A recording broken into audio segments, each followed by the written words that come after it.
Well, hello everybody, and welcome back to G Bear's Off-Grid Ways, a homestead in the desert.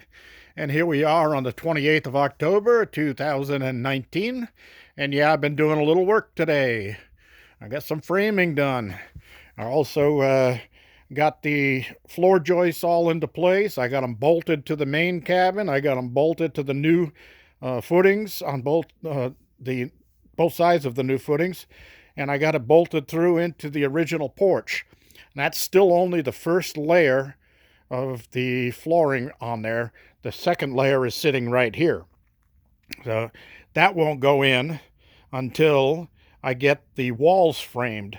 And then that will butt up against the walls. But what I do is, you see the metal flashing down there, that's actually roof edge. And what I do is I coated the whole top of the cinder block with roofing tar. And then I set the plywood down and press it into that, so I get a good tight seal between the two. And of course, the plastic cement also goes over the first pressure treated 2x4 that is on the perimeter of the room underneath. So everything is sealed tight. And you can see I've got it against the wall there too. So it's sealed from one room to the next, to the old cabin. So little ants and things like that can't get up through it. Now, when I put my wall boards on here, which will be the same thing that I'm using on the original cabin, down at the bottom here, that overlaps that metal slightly. So it gives me a tight seal there. But I run a bead of roofing tar using a caulking gun right between the 2x4 and the metal all the way along. And then I put my siding up against that and squish it into it. So I've got a watertight seal at that point, an airtight seal, and a bug-tight seal. And then when I put the flooring down on the inside, I do the same thing up against the 2x4s, right now where the board hits the 2x4, I'll run a bead all the way along there, and then when I slap the next piece of OSB down, it's going to lock right into that and give me an airtight seal there, so I don't have cold air leaching up into the room. And my friend Andy calls my my cabin by that cooler. I don't want to use the name of it, but that cooler that's what's that? The Yeti cooler. It's supposed to be super long lasting, hold temperatures really well. Well, he calls my cabin that because it's so well insulated that I can light a candle in there and bring the temperature up 10 degrees in the room. So that's what this is going to be like out here. All of this will be the same thing. And I got the doorway over here started. I ran out of lumber, of course, because I didn't have enough money to buy everything that I needed at one time. But I'm going to have a 36-inch door here, and I want to put probably another door just like that one over here, so I could have a double locking sequence when I'm not around going to spend a little time to myself or whatever. I lock this one up and I lock that one up, so if somebody does get through this one, they can't get into that one. Hey, why not, right?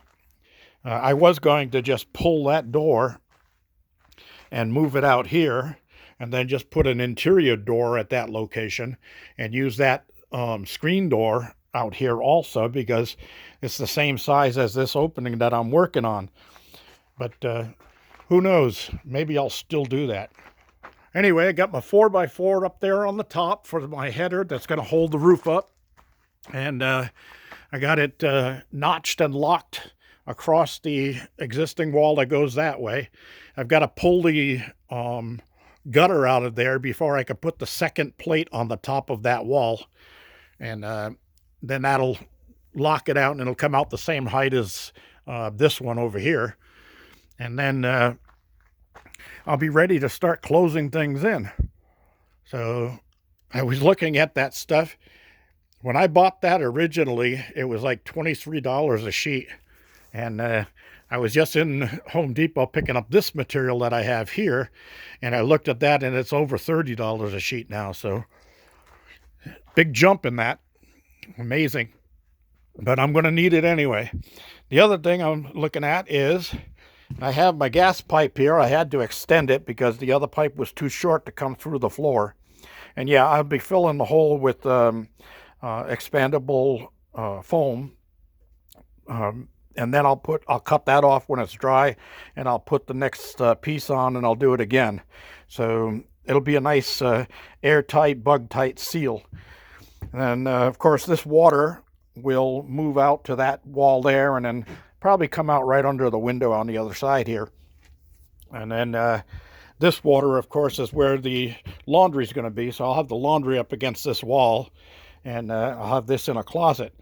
But I think what I'm going to do is I might put a false wall here, come out about 6 inches with a false wall, and then a gap in between this wall and the inside wall for the laundry room.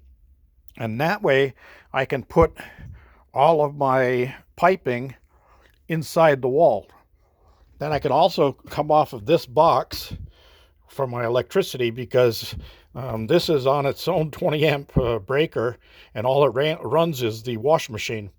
So I'll take that power off of that, and I'll bring it down and run it through the walls, and of course it'll go over the top of the door and then down, and I'll carry it through the walls all the way around, so I'll have electricity out here when I need it. I also have another outlet there behind the little porch refrigerator, and so I'll have the electricity out here I need. And I measured my pieces of glass, so I think I'm going to get the top of the glass right on the 4x4 header up high, and then it'll give me about an 18-inch wall at the bottom from the floor up, below the window. And those things are like 43 inches wide, so it's going to take up most of this space. And it'll be nice and tall and nice and wide. I'll have one there and one here. Over here, I was going to put another big one, and then I got to thinking, maybe I don't want to do that because I won't have any wall space. I won't have any place to hang a TV or anything like that. So I think what I'm going to do is look for like a 4040 or window or something like that, or a 3040 that I can put right there in the center, and be able to get a cross brace through here, but that'll still give me room in the corners to hang a TV up on the wall. So that's where we stand, everybody. That's what happened today, and this turned out really nice. Solid as can be, even though it's only one piece of the OSB on here right now. When I put the second one over the top, it's going to go the opposite direction, and that'll give me a real solid floor. I've got to take that 1x off at the base there, because when I overlay this whole thing, I want the board to go underneath there and go right up against the cabin and not stick out.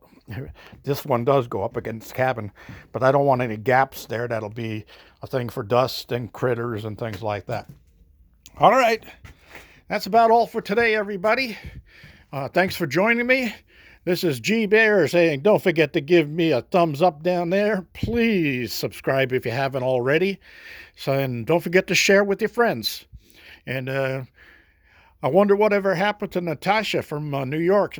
She was supposed to be heading off to do some homesteading herself, but I haven't heard from her in a while. I hope everything's okay, Natasha.